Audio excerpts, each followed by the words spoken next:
How did you get out of becoming a vampire? Well, I'll tell you, without the power of Almighty Yahweh, I couldn't have done it. When I was getting really down deep and dark, I was still a member of the Church of Satan, of course. And every year I had to send a check to the Church of Satan to keep up my dues, you know. And that check, when it came back from the bank, some lady had written on, "I'll be praying for you in the name of Jesus," because they obviously figured if someone was giving money to the Church of Satan, they were in pretty deep spiritual trouble. In my case, they were right. So I just laughed at it, you know, because by that time I was so deceived, I thought Jesus was the son of Satan. So I threw the check in my file and forgot about it. Well, just in a few days, everything in my life fell apart. I was already pretty miserable, but I lost all of my vampiric powers in the course of like 2 or 3 days of getting that check. And I also lost the craving for blood. I was delivered from it. And so it was like, you know, Yeshua just reached down sovereignly, and even though I was yet not really ready to get born again, he lifted that huge burden off of me. And I was able to basically start, it's like he healed me of whatever that virus or that enzyme was. And unfortunately, it still took me about 4 or 5 years to get born again, because I went from there, as I think I mentioned earlier, to ending up with the Mormons for 5 years. But it was certainly an improvement over being a vampire. Sure. So it was the power of Almighty Yahweh that did it. I couldn't have done it without him, because I knew I was within weeks of killing someone, and it was totally taken away. Plus, my addiction to cocaine was totally taken away. Wow, wonderful. So, Baruch Hashem Yahweh. What is a werewolf? Well, a werewolf is an individual who's usually, the technical term is a lycanthrope, a shapeshifter. And they're usually an individual that's very high up in the black arts and has achieved an incredible amount of demonic possession. In other words, they're very highly possessed by demons. And they basically have the ability at will to transform from a normal human being into this gigantic wolf-like thing that's between 7 and 8 feet tall, weighs more than 300 pounds, and can rip your head off. Thank you. From your own experience and context, are they real? Well, yes, I think they are. I was told while in the Brotherhood of Satan that was basically the assassin squad of the Brotherhood. If they wanted someone killed, and killed quickly and messily, that they would have one of their werewolf assassins go out and do it like the person had been mauled by a wild animal. And we had several cases where either people were, I personally have not seen a werewolf. I've seen other were animals, but not a werewolf, but my wife has. Other people we've talked to have.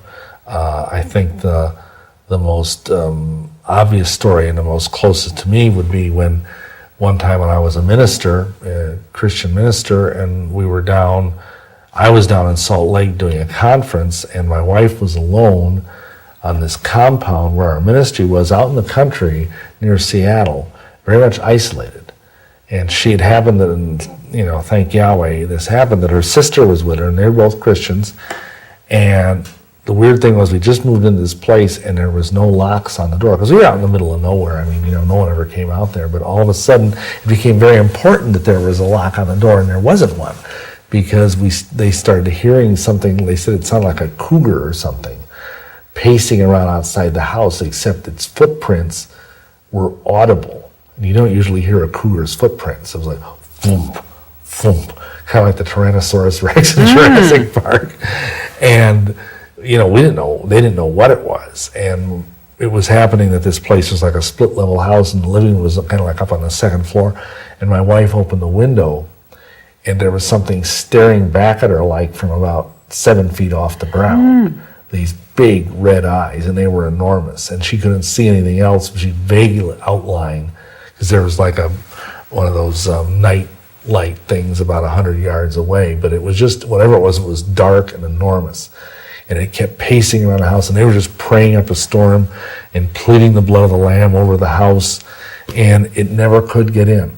It finally just left. But there were footprints like this big on the ground out there the next morning, and they looked like three balls up here, and then like a huge arch, and then one single ball back here. Great. Well, if it's a physical thing, why was it that it wasn't able to get in? Well, because even though it's a physical creature, it's powered, the whole ability to do that is totally demonic. It's powered by demons, and demons fear the name of Yeshua, and they fear the blood of Yeshua, and they will not cross it. And especially because that whole property had been prayed over for years. I mean, it had been a Christian ministry for almost a generation. So the power of Yahweh God is so much greater that he just basically gave up and left. Great. Can you tell me some other werewolf stories? Well, similarly close, we had a young lady come to us who was needing deliverance, and she'd just gotten separated from her husband, who oddly enough was a Mormon bishop. And she had discovered after their wedding that very soon after the wedding, she found out that he was a werewolf.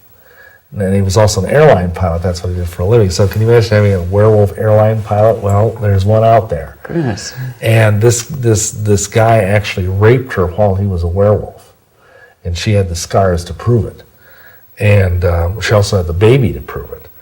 And she came to us for ministry, and she was so terrified we actually had to go and meet with her in another city, because oddly enough, they lived right up on the mountain over where we lived. And it might even been that it was he that was the werewolf that was pacing around our house 3 years earlier. We don't know. But because I can't imagine there's that many werewolves out in little downtown Issaquah. And anyhow, she got total freedom, but she had a werewolf husband. The other thing that happened, this is not me, but a colleague of mine, Ed Decker, he was out on the mission field with YWAM in Tonga, or Samoa, one of those two islands, and they were preaching against Mormonism. And this Mormon bishop came up and started railing on them. Middle-aged guy, but he was, Samoan, so he was a big fellow. And he was just, berating them for preaching against the true Church of Jesus Christ of Latter-day Saints and all that. And as he got more and more riled up, all of a sudden you could hear these bones in his face start to creak and crack. And his face started to change, and he started growing a snout. And he started getting bigger and tearing out of his clothes. And it was like he was turning into a were orangutan, and like this giant ape. And my friend Ed looked at his friend who was there, he was like a leader in YWAM, and he looked at him, do you believe this? And this guy was growling like a gorilla or something. It was just enormous roars and getting bigger by every second. And I just looked at him and says, in the name of Jesus, I rebuke you. Get out of here. And instantly, he just turned back into a normal guy and ran away half naked. So again, that just shows that, even though these things are big and scary, the power of Yahweh is so much greater. And then I think the final thing is we had a young boy, maybe 10 or 11 years old, was brought to us for ministry by his mom, and he had been out riding his bike with a friend. Not a very good place to ride. He was riding around in this big, landfill somewhere up in Everett, I think it was, in Washington State. And he was riding around, and two of them, and it was after dark, and they came upon this area where it was a really noxious place full of these fires they burned to burn off the methane and huge piles of rotting junk. And right in the middle of it, there was a satanic ritual going on. Because that is a very common place that Satanists, find those kind of things. And so naturally they freaked out because they saw these guys in robes waving around knives and chanting and everything. And they started to pedal away, and all of a sudden some big thing was following them. And, the young guy we were talking with, he was the first bicyclist. And he said he looked back and he saw this thing, and he said it was taller than a house. And it was chasing the both of them.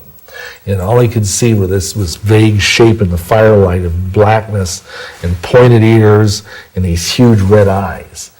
And, he'd kind of look black occasionally and just pedal for all of his life, And all of a sudden he heard his little friend scream, and he looked back and no sign of him, so evidently this thing got him. And then so that even put more fear to his bicycling, and he just was pedaling as fast as he could. He could hear it. He could actually feel the thing's breath on his neck, it was like 2 feet away. And, he just cried out, "Oh, Jesus, help," because he was a little young Christian guy. And the thing had just taken his hands like this, the big claw, and placed it on his chest when the kid cried out. That's what elicited the scream. And it just backed off like it had been scalded, but he left this huge scars, like three scars about 2 inches apart, 3 inches apart across the child's chest. And then the kid got away. And naturally, he got home, called the cops. They went up there, and you see, these Satanists are real good at cleanup. They can just, in a matter of minutes, get everything out of there and get rid of any signs of the loss of the first kid, and they didn't know what happened to them. Naturally, the police were not ready to believe that some giant Bigfoot-like wolf had, run off with a child. They just, that wasn't in their worldview. So, but again, we prayed with the child, and he just needed deliverance from the spirit of fear, obviously, and he was okay, but he still had those scars. So they're very real. Terrible story, and fantastic that he was able to come through. Mm-hmm. Yeah, that he had enough presence to, call upon the one power in the universe that could have prevented that werewolf from killing him. So. Thank you. Yeah. You say about there could be other animals besides werewolves. What are they? Yes. Well, almost any animal can be a shapeshifter, a lycanthrope. Now, in the Native American religion, they're called skinwalkers. But it's very much, it's regarded as black magic. And a friend of mine who was he was a physician, a pediatrician, and he liked to do pro bono work on an Indian reservation in the Pacific Northwest. And one day he told me, after he heard this story, he says, "I know a lot of people will think when you talk about werewolves that you're just nuts. But he says, I'll tell you this, and this is a true story." And this guy's very respected in the Christian community and in the medical community. And he said he was he'd always leave the reservation after a day of helping these kids, and there'd be this old, grandmother Native American woman standing there, and wrapped up in a blanket with a little hat on her head, and she'd just be glaring at him with these hateful eyes, like "You're a Christian, get out of my reservation," And it gave him the creeps every time. Well, one time, after about 3 or 4 times of this happening, he was driving by, and he was kind of watching her, because she was just, and all of a sudden, literally in the blink of an eye, she was gone, and this large raven was standing on the ground, just like that. And he said he looked, and he rubbed his eyes, and the raven was still standing there glaring at him with those same black beady eyes, and just flew away. Wow. And he said he knew that was a skinwalker. She was probably some kind of medicine woman. So, and like I said, the guy who was one of my voodoo teachers, he wanted me to become a were-tarantula. So you can be, a were-coyote, a were-tarantula, a were-raven, a were-anything, probably. Thank you. Do you know anything about becoming a werewolf? Well, that's part of the reason why I elected not to do that path. The rituals are very horrible and not really suitable for discussion, but they involve human sacrifice and very sadistic things that, you wouldn't want to even talk about. Wow. And do you know any other disadvantages to becoming a werewolf besides the pain you mentioned earlier? Yeah, well, I should mention one other thing, and that is that if a person is bit by a werewolf, they will again have some kind of infection or virus or enzyme for that. But I don't know that they will turn. That's a Hollywood thing. If you're bitten by a werewolf and the moon is bright, blah blah blah. But I don't know if that's really true, because otherwise, obviously, we'd be crawling with werewolves. And besides, usually werewolves do not, leave people alive. And secondly, if that were true, that young child would turn into a little were-kid, a little werewolf cub, and he didn't. So apparently that's only true if the werewolves want to do that, There's some kind of an initiation involved then. But what, a disadvantage is again, you're obviously, to be that kind of a thing, you have to be demon-possessed to your eyeballs. And second, you're on your way to hell faster than greased lightning. And also you have a bloodlust. You even when you're in human form, I've been told, of course I wasn't one, but you're constantly feeling the urge to, go out and kill something, Right. So it's not a pleasant experience, especially when you consider that when you finally die, which you will, werewolves are not immortal. But odd enough, what I've been told, again I don't know this, is that they can only be killed by a silver bullet. And the reason is that silver is the symbol of redemption in the Bible. Oh. Yeshua was redeemed, or not redeemed, but he was betrayed with 30 pieces of silver. And oddly enough, if you look at the plan of construction of the tabernacle in the wilderness that Moses built to house the Ark of the Covenant, it was built on silver. The foundation was entirely of silver. And of course, we know silver is like colloidal silver, things like that. It's a very good blood purifier. Thank you. In the movies, they show that people who become werewolves don't remember what they did. They just sort of wake up and they've got this missing period in their memory. Is that true? No, I don't believe so. Because otherwise, how would they know if they've done their job? If they're, okay, we want you to go and kill XYZ person, how would they know if they've accomplished their mission? So there'd be no sense in that. I think that's a Hollywood thing. Right. And can they do it anytime they want to, even in the Again, daytime? that's true. It's harder for them to change in the daytime, but they can do it. But this thing of, you can only do it when the moon is full, and then it happens against your will, that's strictly Hollywood. And why is it harder in the daytime? Well, just because the powers of darkness are on the wane. You see, the sun is a symbol of the Son of Righteousness, who's the Messiah, Yeshua, and who comes with healing on his wings, according to the book of Malachi. So I think that's why both vampires and werewolves fear the sun and don't really particularly like to be out of it. Thank you. Mm-hmm. How long does it take to transform into a werewolf? Well, I've been told it takes about a minute. Oh, very fast. Yeah, but, and of course, obviously this guy who had the experience with a Native American old lady, with her it took a second. So, I don't know. I think, like you see these things in the movies and they make it more, but let's face it, if you were standing there and some guy took excuse me, for 5 minutes I have to sit here and writhe and groan and creak and have bones break and everything, and you just sit here and wait and then I'll rip your throat out as a werewolf, the person would run away, So it's got to be pretty fast. And then what I was told is it takes about a minute.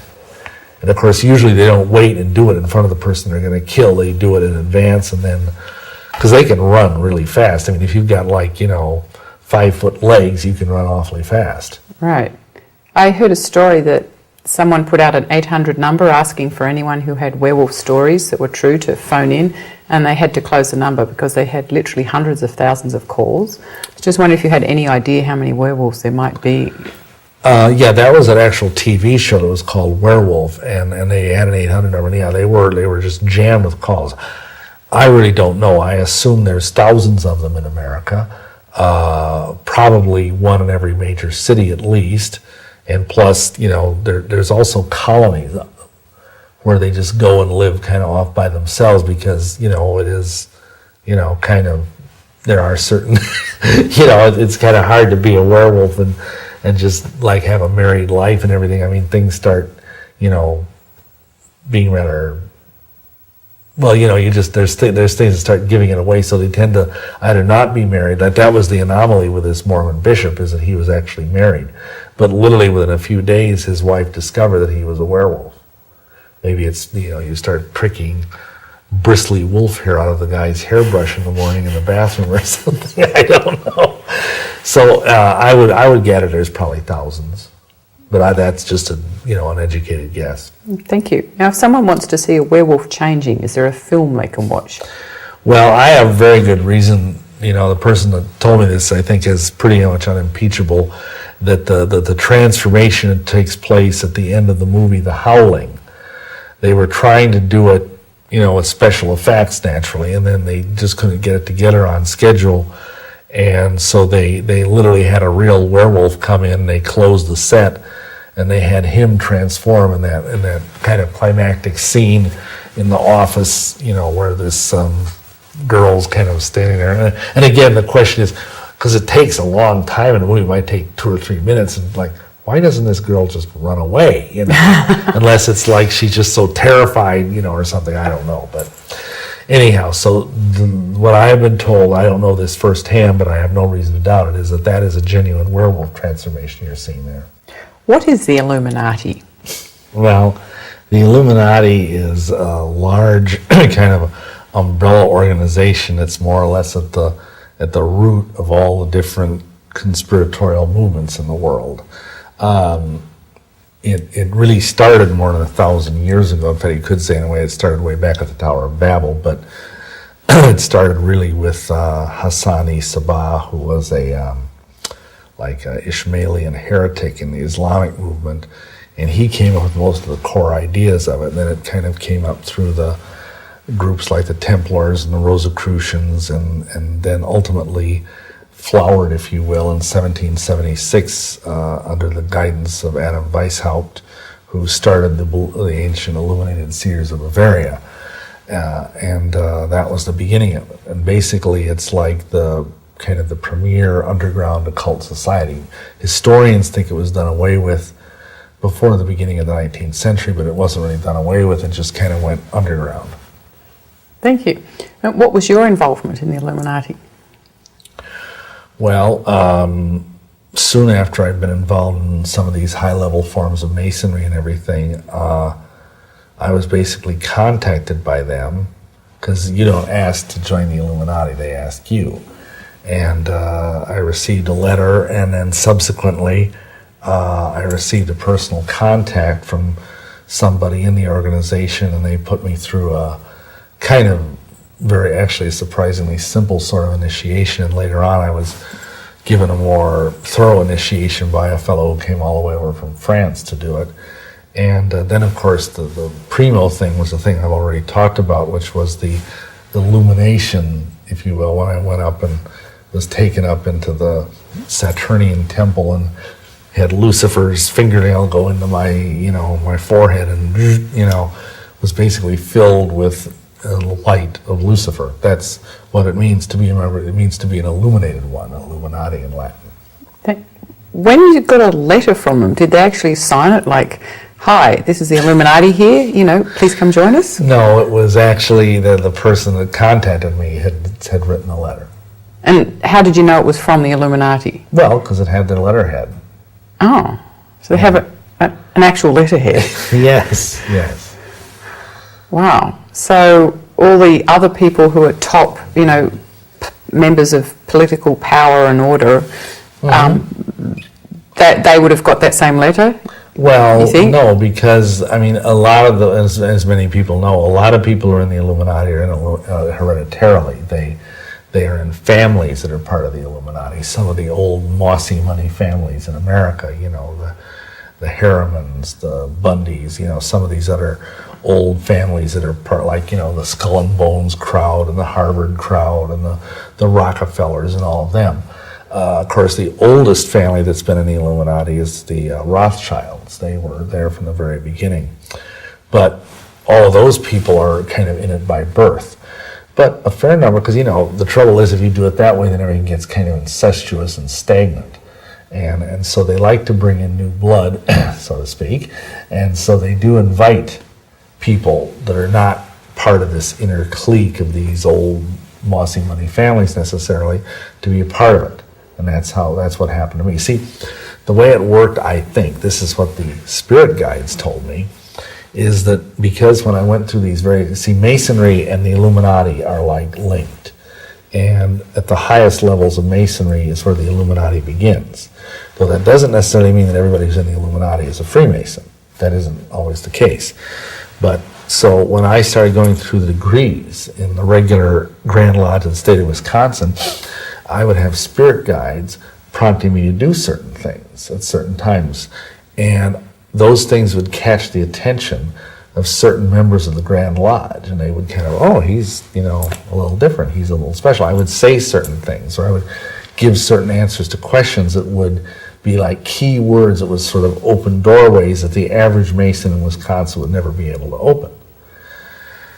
And so by the time I got up to the shrine, and I made certain choices during my shrine initiation, which I've already kind of discussed, those definitely opened doorways to me to go and be contacted by the Illuminati. I see. And how long were you a member of the Illuminati? Oh, well, of course, they would say I still am. But I mean, you know, like kind of like the thing with the Catholic priesthood, they believe it's forever. But I was basically in it for maybe a year or a year and a half before. And, you know, and there again, I kind of backed out of it very gradually. So that's kind of a nebulous time period. Because once I became a Mormon, you know, and the funny thing is that all this stuff comes together. Because the Joseph Smith, we're back on Mormonism again, but Joseph Smith, back in the 1840s, started a secret council of 50. And you'll never guess what the secret name of the council was. The Illuminati? Yes. I'm not kidding. And then someone suggested he change it, and so he changed it to the more sinister sounding Council of Yitfith, which is 50 spelled backwards. Uh-huh. This shows you the level at which this guy operated. You know, he wasn't the brightest crayon in the box. But anyway, and you'd be amazed how many groups, like for example, the original name of the Jesuit order of the Catholic Church was Los Ilumbrados, which means the illuminated ones. The Mormons to this day have a group, a splinter group up in, I think in either Lake Michigan or near Lake Michigan, not in Lake Michigan obviously, that is called the Illuminati. So how do you know that the Illuminati you were a member of was the same one that the Rothschilds and Rockefellers are members of? The letterhead? Oh, okay. No, I'm kidding. Obviously the letterheads can be faked. Well, I guess the main way is because I know that the man who basically was my tutor was one of the highest level occultists in the world at the time. Ah. And he explained to me the structure of the whole thing. And it basically has been borne out by later research that I have done. But yeah, there are, if you get on the internet, like there's at least 4 or 5 different groups that say we're the Illuminati, including kind of weird, spoof groups like the Discordian Society. But yeah, I think, I can't tell for sure, but whatever I was in, it was certainly a very, very close approximation, if not the real thing. Okay, and did people in the organisation like drop names to let you know, well, so-and-so else is a member of our group? Oh yeah, they claim, for example, that George Bush was a member who, at that time was vice president. They claim that many of the world leaders, I also was told who the secret people were behind the scenes, because there's what is called in the Illuminati the 9 unknown men. And basically there's one man for every continent who sort of exists as a power behind the throne and who basically calls the shots for, like, say, the President of the United States, the Prime Minister of Canada, So, and they all kind of take their marching orders for him, or else they, learn to regret it. I see. Thank you. Mm-hmm. Have you ever met anyone else who had a similar initiation like you did on Saturn's moons? No. But again, I only met the Illuminati in its basic form functions very similar, probably because they're the same source. It functioned very similar to the Communist Party used to function. Back in the 50s and 60s, there would be a cell of 3 people, and they would know each other, and only the lead person of that cell would know someone else. So I knew, 2 other people in the greater Milwaukee area who were in the Illuminati, and I didn't know really anybody else except for the man who was training me. I see. And what is the goal of the Illuminati? Well, essentially the goal of the Illuminati is the eradication of the Christian religion and the establishment of a one world government of philosopher kings, with naturally they themselves as supreme rulers of the world. And how do you know that? Because that's what that's what I was told. I mean, right. they have a whole cosmology, a whole worldview of history, that history proceeds in 5 stages, and that it basically moves from basically a pristine state of, kind of like a Rousseau-like, innocent savages, and then it moves gradually through various stages of patriarchy and bureaucracy until finally it disintegrates into chaos. And then from the chaos, which they believe we're now entering into, will rise like a phoenix, the Illuminati, and it will reestablish the glorious reign of Lucifer on the earth. I see. So a lot of members of the Illuminati are rich, so how much money did you stash away while you were a member of the Illuminati? Well, somehow or other I missed out on that. I didn't ever get very rich. In fact, when I was in the Illuminati, I was working, basically as either a security guard or else shoving newspapers into boxes for the Milwaukee Sentinel. So I was given to understand if I stayed with the program a while that I probably would have met some very wealthy people and so on. But of course, Yahweh kind of got me out of it before that. I see. So were you on the inside or outside fringe? Do you have any idea where you... Well, I was told there were 5 degrees in the Illuminati. Everything in the Illuminati is based on the law of 5s. Oh. That's why, for example, one of the main symbols of the Illuminati is this, which is the Roman numeral 5. Ah. It wasn't V for victory that Winnie Churchill was flashing. It was the Illuminati. That's the same sign that Richard Nixon would always use. Oh. And that's because both of them were Illuminists. Why 5? What does 5 mean? Well, 5 is, see, if you take there's all sorts of reasons for it. There's 5 extremities on the human body. 2 hands, 2 feet, and head. The pentagram. The Pentagon. See, the Pentagon is a symbol of the Illuminati. One of them. I mean, also, obviously, the all-seeing eye and the triangle is another symbol of the Illuminati, like we find on their dollar bill. But the Pentagon is one of their very key symbols. And then secondarily is the pentagram. The other reason they say is that if in Scripture, number 5 in the Hebrew Bible and even in the Christian Bible is the number of death. Like Yeshua had 5 wounds. Mm-hmm. And ultimately also there are 23 chromosomes. And, you add 2 plus 3, you get 5. Okay. That's how the occult mind... See, everything is about, numerological computing.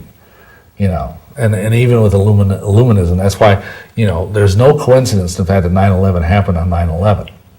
Or the number that we ring for the police is Right, 911. Right, yeah.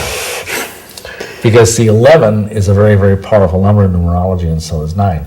In fact, 9 is the ultimate satanic number because it's the only selfish number of the primary ordinals.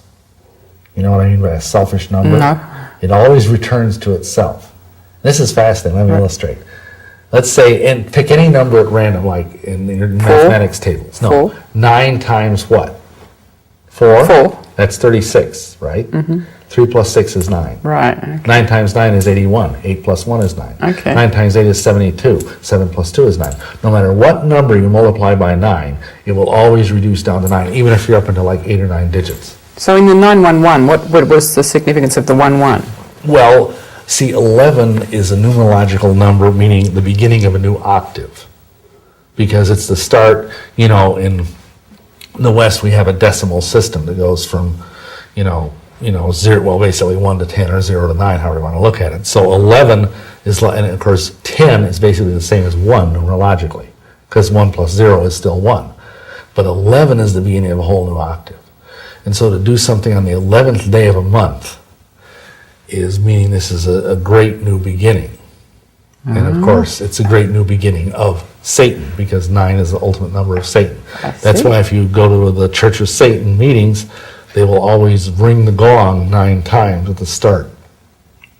And that's why there's 9, I think there's 9 satanic affirmations. And of course, because 9 is one short of the 10 commandments. I see. See, all of this is very, very elaborate. And in the Illuminati, there were 5 groups. Which 5 were levels. You in? Levels. I was in the very lowest. Right. So that's a very long answer to basically say that I wouldn't say I was in the outer fringe, but I was in the first degree, so I never got higher than that. Okay. Do other members of the Illuminati have to go through all these outrageous trainings that you had to go through? Well, again, I think the people that are in it from birth probably, in a way, have it easier, but maybe in a way not, because I know a lot of them are ritualized or whatever, So I don't really know. The 2 people that I knew were just like me. They were people that had basically been recruited out of. See, the term we used was mehums, which was short for mere humans. And basically, the typical Illuminati mindset, which unfortunately I had toward the end of my brilliant occult career, was that human beings were like cattle. They were fit to be slaughtered. And if you wanted to have a famine over there in Africa, or if you, for the purposes of some geopolitical thing, or if you wanted to, create the AIDS virus and wipe out, 500 million people with it, or, that was fine. Just like today, we think nothing of going out and shooting a bunch of deer if there's too many deer running around, or we slaughter cattle for food or whatever. Well, that's how the Illuminati look at us, because they believe they were a new, higher breed of human, because of mutations that had supposedly taken place in our brains, because of the special drugs we took, because of the special meditations we did, because of the illuminating light of Lucifer that we had all experienced. So we were above them, as far above them as human beings are above pigs. I see. So, is there anything else you want to say about the Illuminati? Well, obviously they're a very nasty bunch of people. I deeply regret my involvement in them, but I know all things work together for good. So I know Yahweh is using this to expose these things. But I guess I would just tell people that if you think the Illuminati is illusory, or like the phantom of some conspiracy nut or whatever, actually, I mean, the Bible even makes it very clear in the 2nd Psalm that there are continually conspiracies going on. And the Illuminati is just the world's oldest established floating conspiracy to steal a line from guys and dolls. Thank you. You mentioned earlier that you had attempts on your life. Roughly how many of them were physical? Oh, I think probably somewhere between maybe 10 or 12. Wow. Probably 10. And about how many were like metaphysical or spiritual attacks? I couldn't even count that. I mean, they come almost, if not every day, at least every week. Because when you say metaphysical is a big word, it just means basically some kind of curse. Right. Some kind of, energetic attack of a malignant nature. And, we've learned over the years to just, every day we just pray and ask Yahweh to protect us. We put on the armor of God. We cover ourselves and our house and our family under the blood of Yeshua. And 99 out of 100 of these things don't get through. But every now and then one gets through. And I think it's just to kind of keep you humble. Okay. Would you give us some details of some of the physical attempts on your life? Well, I think I'd already mentioned the attempt to, poison me with stuff on my forehead. We were shot at. Of course, we had the werewolf attack. Tell me about the shooting. Well, just driving down the road and someone shot right through the window of the truck I was driving, and you know, fortunately, I was wearing. You know, this is how these strange things work. I happen to have this strange fetish I like when I'm just knocking around or, you know, not doing anything very important. I love to wear bib overalls. And so it kind of goes with my, you know, hillbilly preacher persona, I guess. And anyway, I was driving around. I had bib overalls on, and the bullet hit the buckle on the bib overalls, which was right here. You're kidding. And it shattered the buckle, but you know, it left me with this huge bruise on my chest, but obviously it would have gone right into my heart or very near my heart. And I just, it was just so to speak, a person driving in the opposite lane, and I just, you know, pulled lower, you know, kind of, because it felt like someone punched me real hard in the chest. So it was a good shot. When you said, I assumed he had a bad shot and missed you. No. Wow. And then there was the interesting time that we were driving, it was a late. See, we used to live out in the country when I was out in Seattle, and it was at a 5-mile drive into town, and after work we were driving into town. It was this 2-lane, rather twisty, turny road. We were going about 50 miles an hour, and it was raining in Seattle, naturally, and it was dark. And as we were driving along, I noticed two things. One, I noticed that there was this very tall, angel-like thing standing in the road going like this. Was he physical? Yes. Well, it looked physical to me. It looked like a tall guy in a white robe. How tall? Well, it was hard to tell because he was like, you know, maybe 100 yards away, but he looked like a pretty big dude. And then secondarily, I noticed that the headlights that were coming at me the opposite direction looked slightly obscured. And so somebody told me, you know, stop, jam on the brakes. So I stopped and jammed on the brakes, and I came within a foot of hitting this giant Douglas fir that someone had chopped down right onto the highway. And I felt so sorry because there's this guy behind me, and he must not have realized what was going on. He probably didn't have an angel. And he passed me. He had this nice brand new Beamer. And he went vroom right into this tree, and it just sheared off. Fortunately, it was like, you know, how trees might fall and they're kind of off the ground because of the branches. And it sheared off the entire top of his brand new BMW sedan. But fortunately, it didn't hurt him. But it would have hurt you because it was lower where you were. Because it was low, and we were a taller vehicle, and we just, you know, thanked Yahweh for that one. Wow. And then I mentioned the werewolf attack, and I suppose the other one that's really probably the most interesting one from the standpoint of what the power of Yahweh can do is we were out one time. My parents came out to visit us, and we were kind of showing them around. We were driving them up to Mount Rainier. I think it was actually back at that time. We were driving back from Mount Rainier around this kind of narrow 2-lane road, and all of a sudden we're driving along, and this semi is coming at us, and he comes over deliberately into our lane. And he, you know, how when a semi turns, it's like the rear end of him still's in the other lane because it's a big long thing. There was no place to go. And you just have time to say, you know, now I don't know if this was an attempt on our life or it was just some asleep driver, but obviously it would have been fatal. And I just say, you know, my father was with me in the front seat, and Sharon was with my stepmom in the back seat. And, you know, I just cried out to, you know, Yahweh, and we hit, and we just went right through the semi. Wow. As if we were intangible. Wow. The semi went right through us, or we went through it, or both. You know, it was like our molecules just sort of blended for a second. And I can remember seeing the engine of the semi as I was going through it. You know, it was one of the weirder experiences of my life. And I'll never forget, you know, the look on my father's face. Because, you know, I don't think people in the back seat even realized what was about to happen.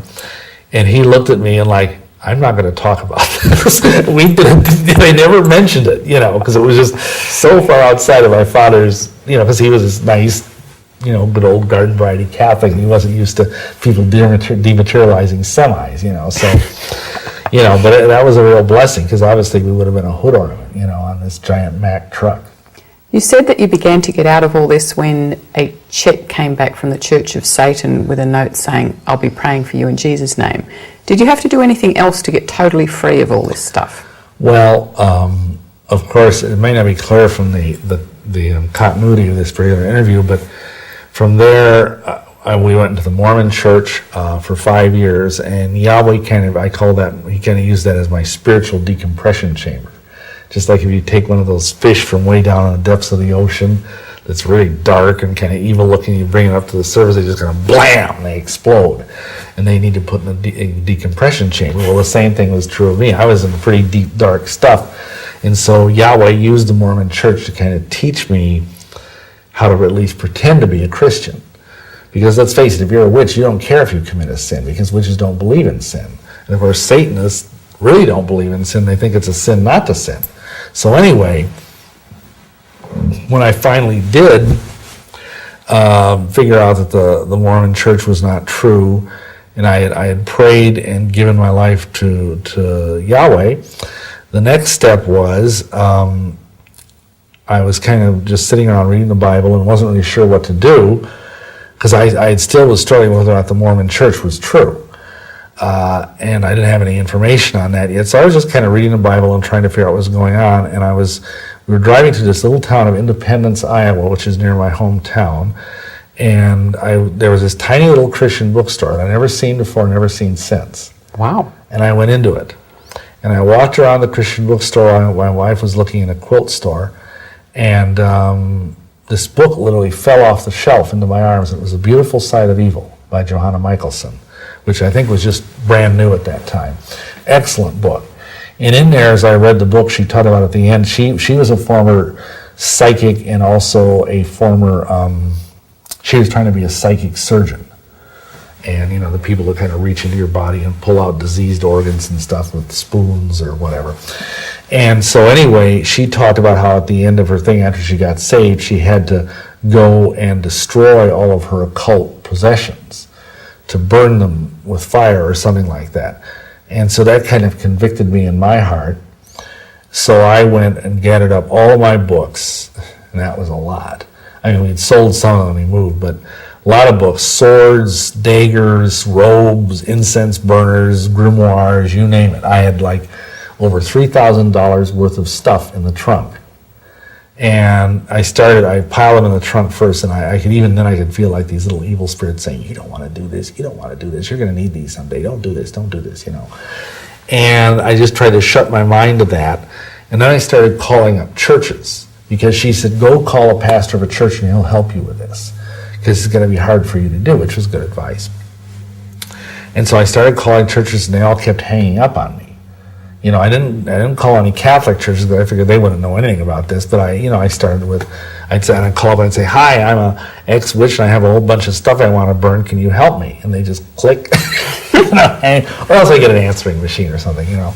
So finally, I got a hold of, I think it was the Assembly of God pastor, and he says, praise the Lord, you know, bring him on over. We even have a guy in our church who's a farmer, and he's got an industrial strength furnace, you know, it'll burn anything. Even you put steel in it, it'll melt, you know. So I drove all the way over there and delivered, it was like, you know, 8 or 10 boxes of books and a couple of boxes of robes and assorted other things, you know, and swords and things. And he kind of sat with me and made sure that I understood what it meant to be saved and all that. And then basically I started going to that church for a while.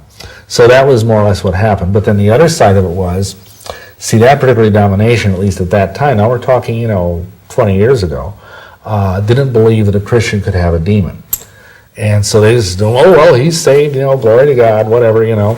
And I was still having some issues. And circumstances led me to go on my own pastor's advice to find a different church. So we went to another church. And at that church, the pastor believed a Christian could have a demon. And he was an old, seasoned pastor. Well, the first guy had been kind of young. He was fresh out of Bible school. And he says, well, you obviously and your wife need deliverance. And so they sat down with us and also, you know, another relative that we led to the Lord, and basically prayed, and we all got set free of just an enormous amount of demonic stuff. So that's often the necessity when the two things you need to do beyond salvation, that's the most important thing. But beyond salvation, the most important thing is to get rid of all of this junk, because it can have tendrils that sort of reach out to you and call you back to it. And it can also be an open doorway that'll give the devil access to come in and trouble your house. And the second thing would be you're going to need some sort of deliverance, and to find a church that hopefully knows what they're doing with that. And if not, you can certainly contact our ministry and we'll try and do what we can to help you. We even have a book on how to do it called Blood on the Doorpost. Okay, thank you. You mentioned earlier that you actually have still got the Satanic Bible buried away out in your back shed or something. So how does that come in? Well, that's the funny thing. When we were called into full-time ministry out in Seattle, because we were living in Dubuque when I got saved, the oddest thing happened. We had led this guy to the Lord who was one of our former covenant members, and he was a Satanist, and we got him saved, and all praise to Yahweh for that. And what happened is he knew we were leaving, and one morning he shows up like about 2 days before we were ready to leave, and he had a trunk full of satanic and occult books. And he says, God told me to give you these. I was going to burn them, but he said you might need them in your new ministry. And it was almost everything I'd burned, plus a few things we didn't have. Because, new books come out and all that. And so that's how I got the Satanic Bible. That's how I got, the Necronomicon and some of these other creepy books, And we prayed over them, of course. We pled the blood. And that usually destroys most of their occult power and their ability to harm. But still, unless you have a legitimate reason for them. I mean, if you're a minister or if you're a cult apologist or a deliverance minister or a pastor, you might have a legitimate reason. But if you're just some, I hate to say, normal Christian that doesn't have any of those things going on, you probably ought not have those books in your house. I see. If someone knows someone who's involved in any of this stuff, what would you advise them to do? Well, I mean, it depends on what level of stuff you're talking about, but in any case, don't be afraid. You need to pray for them, and kind of like I said, I think earlier, you need to pray that the spirits that are deceiving them would be prevented from doing so.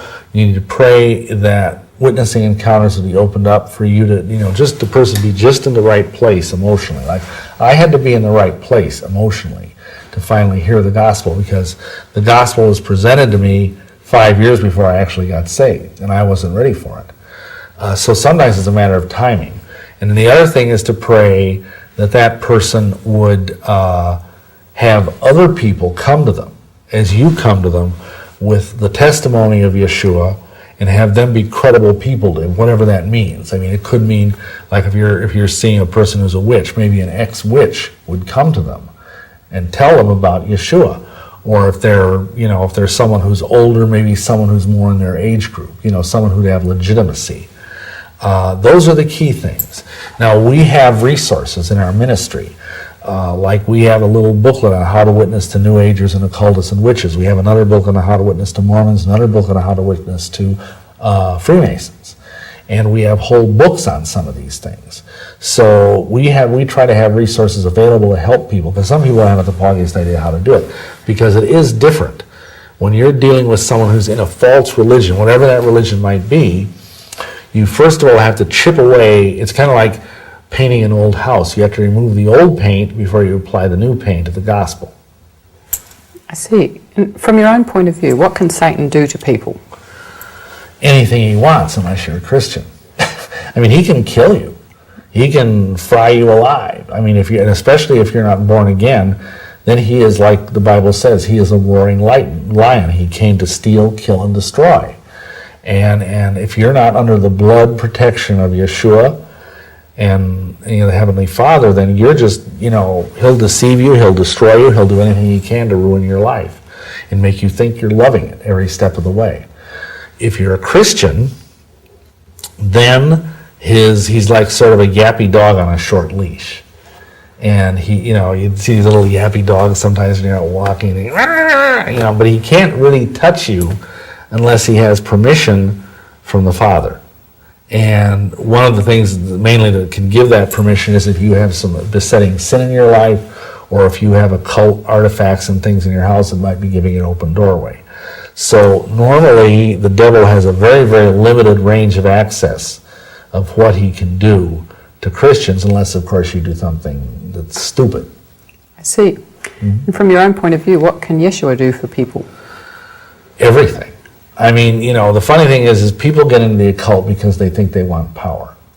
They think they want to see, weird stuff, tables floating around, or people even being healed psychically or whatever.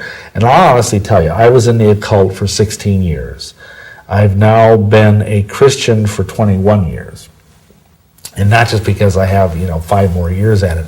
I have seen probably 10 times the wonderful things, the miracles that Yeshua can do over what I did and other people around me that I saw did in the occult. Just healings, marvelous things, with things like, when I was in the occult, I never saw someone dematerialize an entire semi. Stuff like that. And yeah, I had a few weird little things, miraculous things that happened every now and then when I was into this stuff. But nothing compared to what I've seen since I've been serving the true and living God. Wonderful.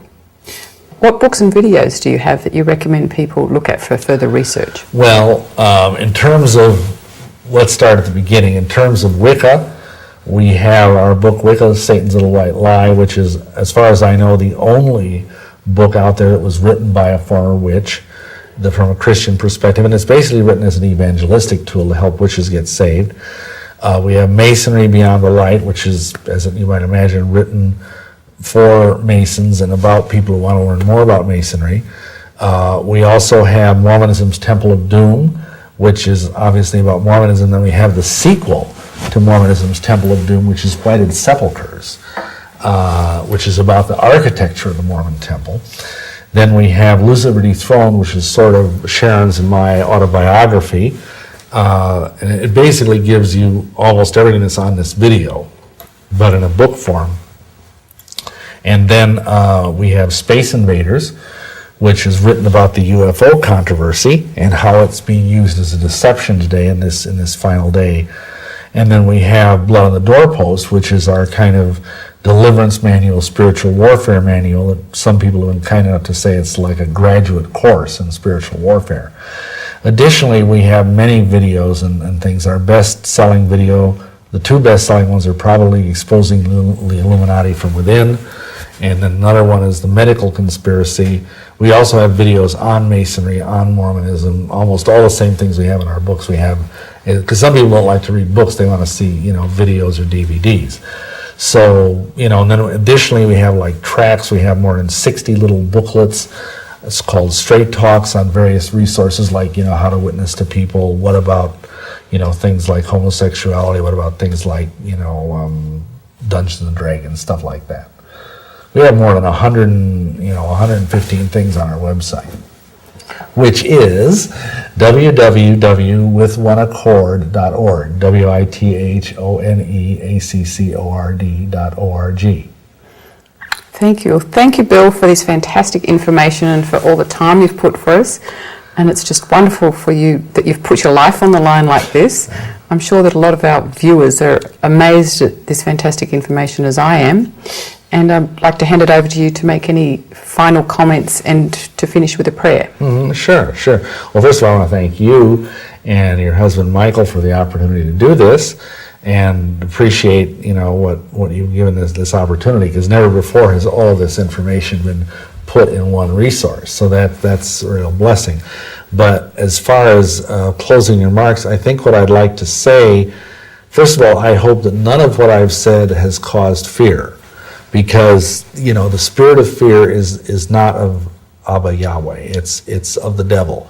And I don't mean to cause people to be fearful, because as weird as some of these things are, as terrifying as some of these things might sound, and even maybe unbelievable, the fact of the matter is they're real, but all of them just serve to show how much greater Yahweh God is. And let me just illustrate something. When I think it was Milton wrote Paradise Lost, and he had this scene in which he portrayed the devil as this massive, huge being, the size of a continent, and just this huge, awesome being. And someone criticized him. Milton was a Christian, very devout Christian, and someone criticized him. He says, well, why have you made the devil so powerful? And he says, well, first of all, because he is, but second of all, because just think how much greater God is. Because the devil is just a creature, and think how much more awesome God is. So I want you to realize that even though some of this stuff sounds very much like the X-Files or kind of scary stuff, don't be afraid of it, unless you're not a Christian. If you're not a Christian, then yes, you need to be afraid, as the saying goes, be very afraid. Because Satan is out there, as I said a few minutes ago. He's out there to steal, kill, and destroy. And he's after not only your body, he's after your soul. And I talked about how I became a Christian. And what I would like to end this with is to just give anybody who's watching this an opportunity to do that. If you do not know for sure that you are born again, then you need to pray with me in a minute. Now you might say, well, okay, preacher, I was baptized as an infant, I go to church every day or every Sunday, whatever the case might be. Well, that's nice, but that doesn't make you a Christian. What makes you a Christian is if you believe that Yeshua, Jesus Christ, is God Almighty, that he died on the cross for your sins, and that he rose from the dead, and that it is his sacrifice alone that saves you, not because you were baptized, not because you do good things, not because you go to church or, receive Holy Communion or something like that. None of that has to do with salvation. Some of those things might be things you do after salvation, but you're saved, the Bible says in Ephesians 2, you're saved by grace through faith, not works, lest any man should boast. So if you're trusting on your good deeds and the fact that you're a nice person to get you to heaven, I'm afraid you're lost, because you might think, well, I'm a lot nicer than this weird guy. I mean, he was drinking blood and practicing witchcraft. Well, yeah, you might be a nicer guy than I was. But if you even committed one sin in your life, you're on your way to hell unless you've prayed the prayer and meant it that I'm about to lead you through. So, and understand something. You need to be sincere in this. It's not just enough to mumble some words and go off and think you can live like the devil. Some Christians have done that. You have to mean this, and you have to be willing to not only make Yeshua your Savior, but also to make him your Lord. So that means when you pray this prayer, you have to be serious. So I'm just going to lead you now in this prayer. It doesn't matter where you're at. You don't have to be in a church to pray like this. You can pray this. When I was saved, I prayed at the foot of my bed. And that worked just as well as being in some big fancy church. So anyhow, I want you to just follow me in this prayer. And I just want you to just mean this with all your heart. Lord Yeshua, Jesus, I come to you now. I know that I'm a sinner. I know that I have made mistakes in my life. I ask you, Lord Jesus, Yeshua, to save me from my sins. I ask you, Lord Yeshua, to be the Lord of my life. I confess that Yeshua died on the cross for my sins. I confess that he rose from the dead to give me eternal life. Please save me from my sins and be the Lord and Master of my life. Also, Lord Yeshua, please help me to follow your commandments and to keep your law and to stay as close to you as possible throughout my life. In Yeshua's mighty name, I pray. Amen. Okay, now, if you prayed that prayer and you really meant it, then that means, and you've never obviously done it before, it means that you are now born again. And that was the most important decision you can ever make. Now, what you need to do is start, getting a hold of a Bible. We recommend the King James Bible very strongly because it's the easiest one to find and it's the most powerful one to read.